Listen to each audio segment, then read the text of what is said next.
CPIM Palakkad ജില്ലാ സെക്രട്ടറിയായി EN Suresh Babu തുടരും. പുതുതായി 8 പേരെ ജില്ലാ കമ്മിറ്റിയിൽ ഉൾപ്പെടുത്തിയപ്പോൾ 5 പേരെ ഒഴിവാക്കി. പലയിടത്തും വിഭാഗീയത ശക്തമായിരുന്നെങ്കിലും കാര്യമായ വിവാദങ്ങളില്ലാതെയാണ് ജില്ലയിലെ സമ്മേളനങ്ങൾ അവസാനിക്കുന്നത്.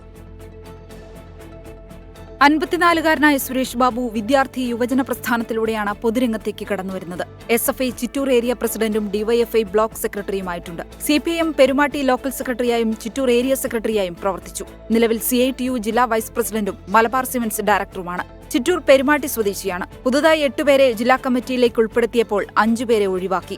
C Bhavadas, R Jayadevan, N Saritha, CP Pramod, KB Subhash, TK Achuthan, T Kannan, T Gopalakrishnan എന്നിവരെയാണ് പുതുതായി ജില്ലാ കമ്മിറ്റിയിൽ ഉൾപ്പെടുത്തിയത്.